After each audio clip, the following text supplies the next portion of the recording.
Your first problem is to work on this spreadsheet calculating bonuses for salespeople and format that spreadsheet so it looks something like this, and build a chart so it looks like this.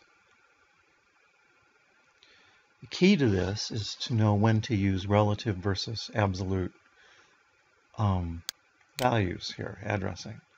So I'm going to come here. There's a real nice shortcut you can use for calculating the sum of a row, as we're doing here. See auto sum up here? You can sum something up, you can average, count numbers. In this case, I'm just going to sum. It automatically figures out what I want to sum to. So it's figured, well, there's numbers before that. That must be what we're going to do.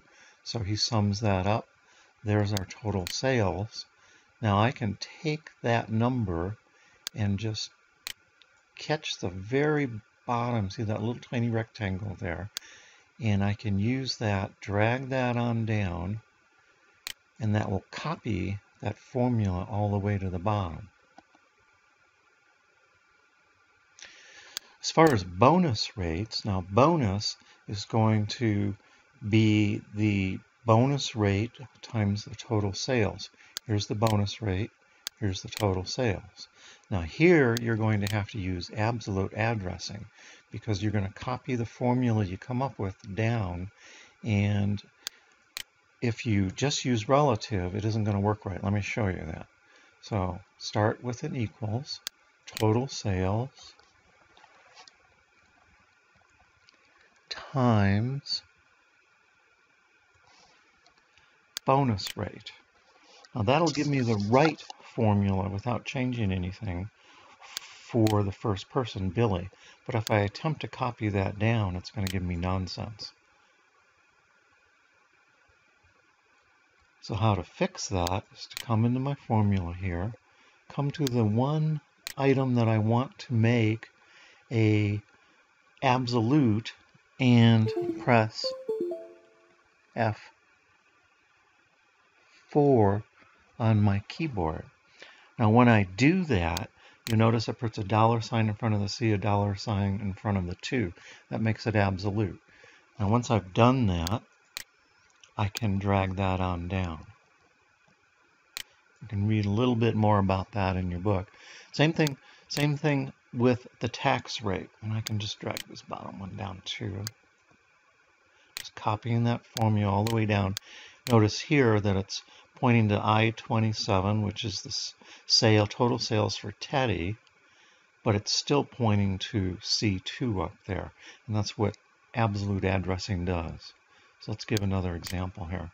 Tax rate is bonus times the tax rate. So it's what they've made from their bonus times the tax rate. So their bonus times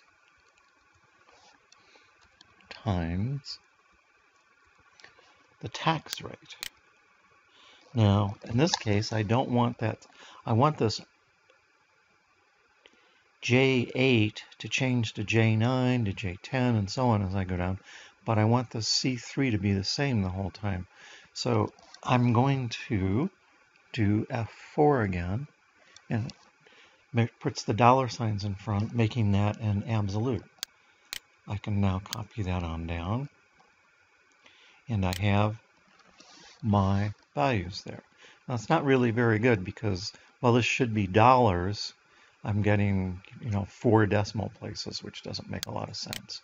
So I'm going to take all of these dollar ones here, come to my home tab, and I can format them as either accounting or currency. It doesn't matter.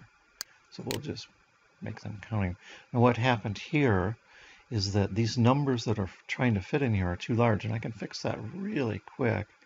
Coming up here to the top of my chart, and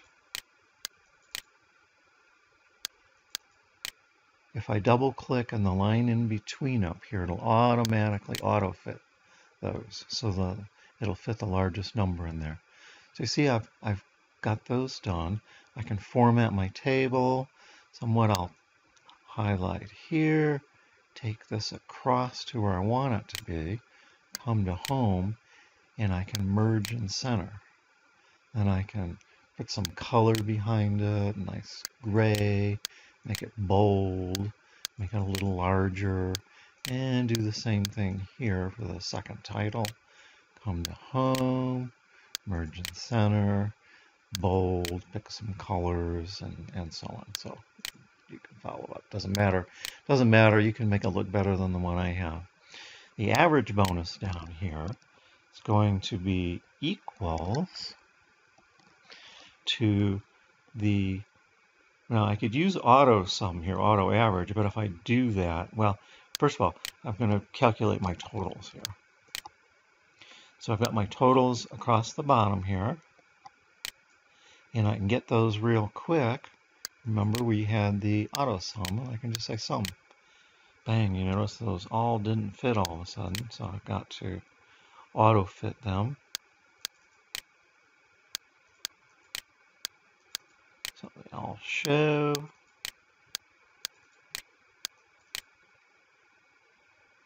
That got a little big. Oh, because of the size of that there. So we don't really need to have that be that big.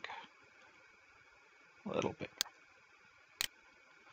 And keep going, auto size these, and we get them all set.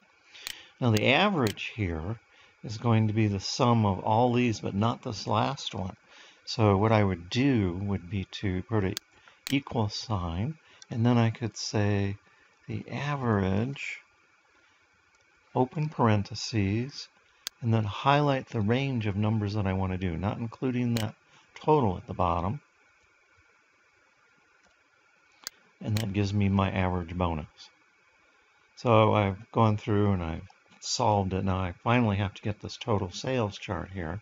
You'll notice the chart has got the sales number, the total sales, and the names.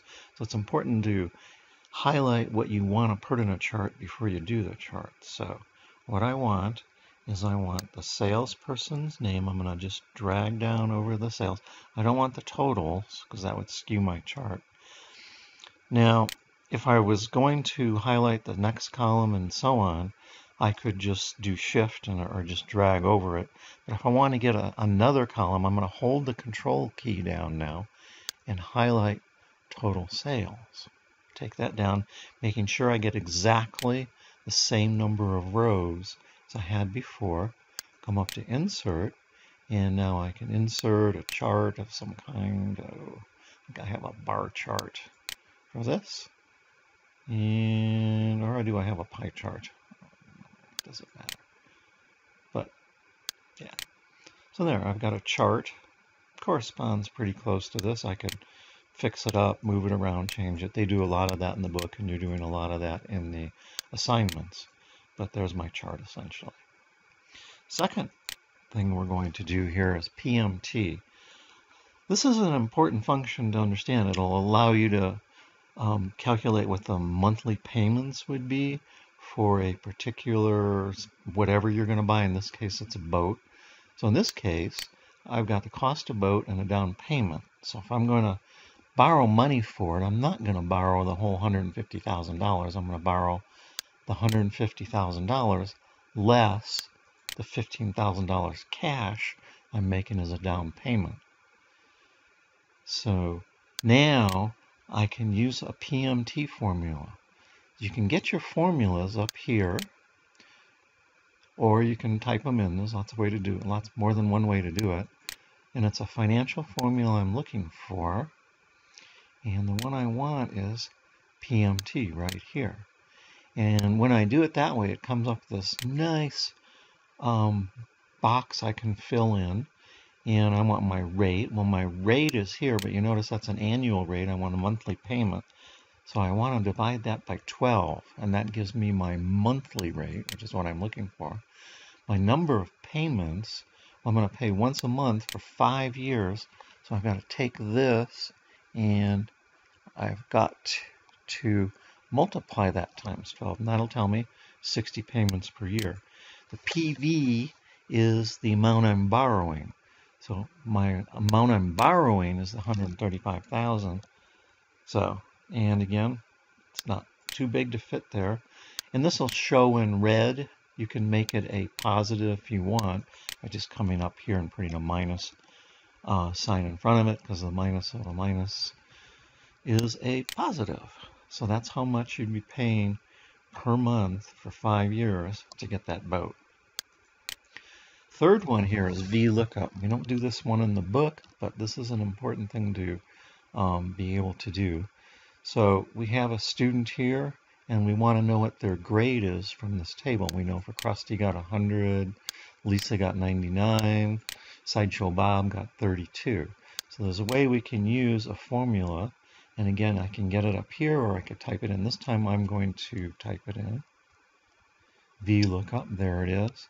As soon as I did the 2, double click on it, and I can either type the values in there, or I could press FX, and I could just the FX up here, and that'll bring up one of those boxes. Now the lookup value, it's for each row here, so I'm going to look up for Krusty first. I'm going to look up 100, and I'm going to look it up in this table here, and I'm going to absolute that table. Remember how to do that. So I'm going to do function F4, puts the dollar signs in front, and the value I want returned happens to be in column 2 of that table. Here's column 1, column 2. I'm going to return that letter grade, so I'm going to say 2. And so Krusty got an A. Now because I did absolute this, I can copy this formula down, and we can see that Sideshow Bob did not do so well, but the rest of them we have. So that's VLOOKUP, a very powerful formula. Now here's an extra credit for you if you would like. So what we would have here would be a formula again, only a logical formula. So in this case, I would want the if. And my question is, I have it here, use an if statement to build the statement. If temperature is less than 21, no ski today. So again, row by row you solve this. If whatever the temperature is in that row is less than 21, then no ski. Otherwise, ski. And I don't need any absolute here because I'm only referring to that temperature. I can drag that on down, and there's our solution. So here's the if statement. So those are powerful. You can color those in just as we did before. Highlight that, go to home, merge in center, put some color in there, make it larger, make the font white, all kinds of things you can do playing with that. Make it bigger. You know, I could get carried away and do this all day. Okay, but that's how to do the quiz.